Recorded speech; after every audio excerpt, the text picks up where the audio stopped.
Hey guys, welcome back to Anime Bar. My name's Sterling, and as always, I'll be your bartender today. Here at Anime Bar, we're going to be handling our Bleach 1,000 Year Blood War episode breakdowns just a little bit different than how we've handled them in the past. There's so many episode breakdowns and reviews already on YouTube, so I wanted to bring a different perspective to the 1,000 Year Blood War arc anime and just point out the things that us here at Anime Bar really appreciate about the adaptation. First of all, I absolutely love how Ichigo in his Bankai form is so dang strong. Quilge is no match for Ichigo, even in his Volstanding ion absorbed form. I mean, you all know how pompous Quilge is.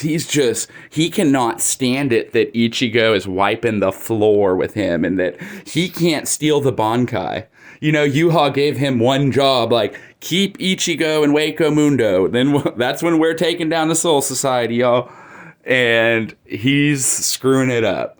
So he's pissed. And rightfully so, because Yuha kill him if he fails. In my opinion, the handling of the invasion of the Soul Society has gone perfect so far. Because in the manga, you really get that sense of dread, like, wow, like our heroes, the captains this could be more than they could handle.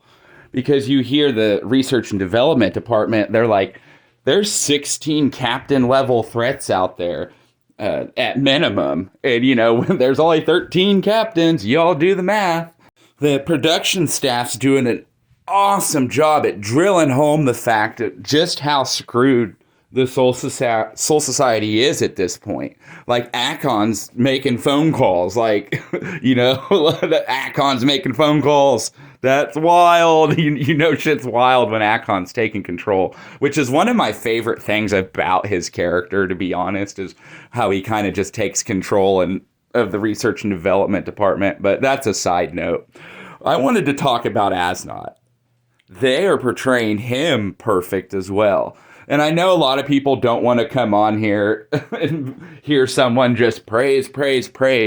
But these last two episodes have been, I mean, peak Bleach. Bleach at its best. All the captains are like, oh, our Shikais don't work. Uh-oh. And they know that these are, they're going to have to use their Bankais to defeat these opponents. In the Arrancar arc, the stakes never felt this real. Like, you know, Aizen kept spouting on about the now mythical Oaken, the key. But you never, got the sense that, man, we're not going to win here. Like, this, it's over. But, right off the bat in this first invasion, the captains, they're getting outclassed. The strongest of the strong getting outclassed. The Espada never posed that kind of threat level. Not once. But the Sturrenritter, I mean, they've got the Soul Society beat, technology-wise, fighter-wise, strategy. Even at this point, their leader's in a better mental state than Old Man Yama, which is wild. But he's still, you know, sad about Asakibe dying. Speaking of Yama, I'm going to talk about him here in a second. Jeez, did he shine in episode 5. You know who's boss now. But anyways, we'll get back to that. So yeah, the Captain Shikais, they're not working. Byakuya even tells Renji, these are Bankai level opponents. I have to use my Bankai, whether they seal it or not. Seal. Yeah, seal. Anyways. So that leads us into one of our other favorite things about the invasion. The theft of the Bankai. Kamamura, Soifan, Byakuya, and Hitsugaya all activate their Bankais and get them stolen. And then the scene everyone's been waiting to see in the anime. Asnot kicking Byakuya's butt with his own Bankai. I could only imagine how this would have looked in the old anime style, where they couldn't show much blood or anything like that. But the fact that this has a midnight time slot, oh man, it makes this anime that much better. Honestly, I don't think they could have like got the message across about the invasion being like that brutal to the Soul Society without like showing the obsessive amount of blood that they've been showing.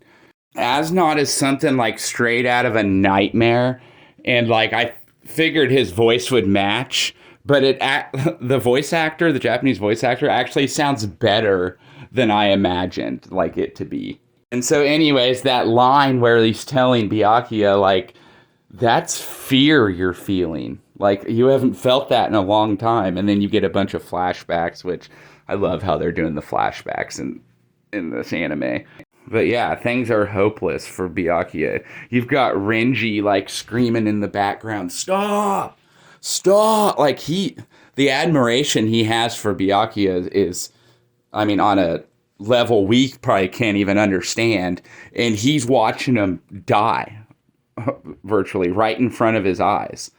As not, like, you know, he's a pro at using Senbon Zakura already, completely just devastates Byakuya with Senbon Zakura. I mean, shreds the man to pieces.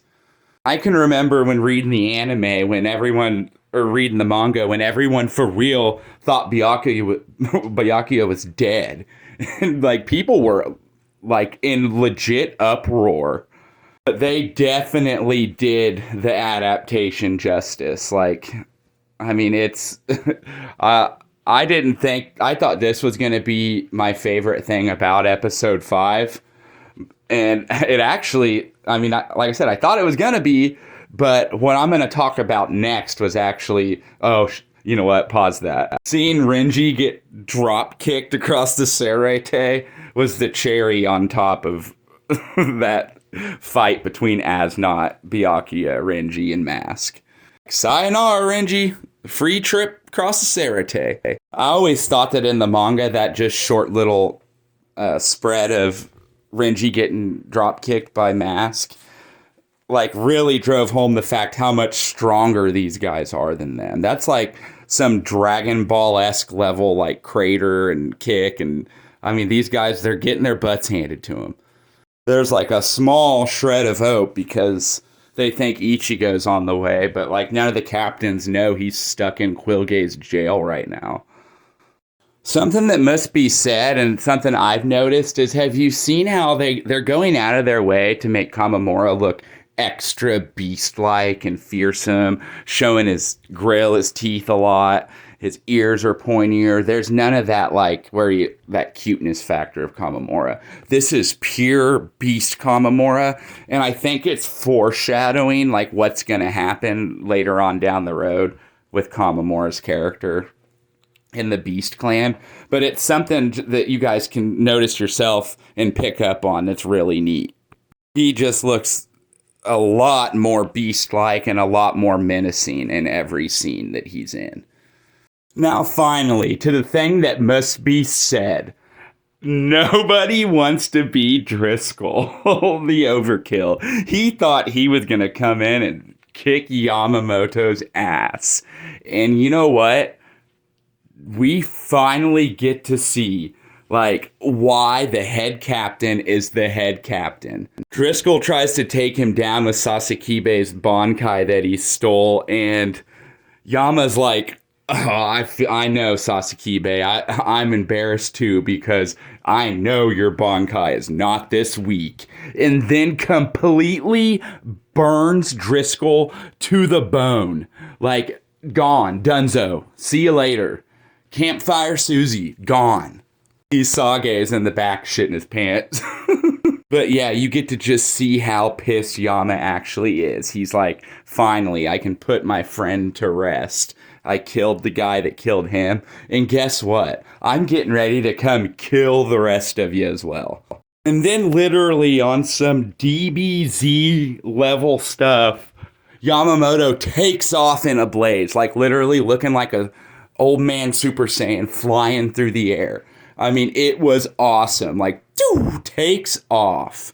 So meanwhile, like just Yama's power, like going throughout the Sarate alone, starts motivating everyone, man. They are hyped. Raku's like, God, I almost feel like I'm getting scolded, like, because I'm losing to someone like you. And so you get a little sneak peek of like how awesome Kiraku's gonna be down the road. But yeah, you've got everyone else also getting pumped. Here's Kamamura again, and like notice how beast-like he is. Like I said earlier, like always portrayed more beast-like. But anyways, he tells his guys like, "Yo, get up! Head captain's out there fighting. You guys laying down." And like all of a sudden, they're all like, "Oh yeah, like we got this. We just got our ass kicked. Nah."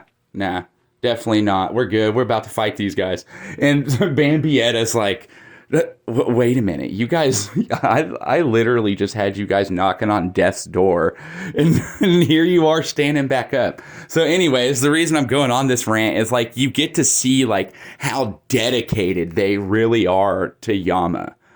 And so that's what had to be said about the latest episodes of the 1,000-Year Blood War arc. One thing we can pull away from it is Yama is a complete monster and it's pumping everyone up.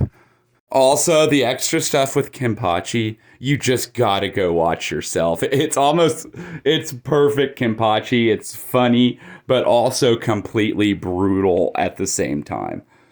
Oh, guys, I really don't know why I found this so funny, but, like, I just watched Renji throughout the whole, like, Rescue Waco Mundo arc and the Arrancar arc, and he's such a goober throughout all that. Him and Chad, that, like, it was so satisfying to see Renji get drop kicked halfway across the Serete. But...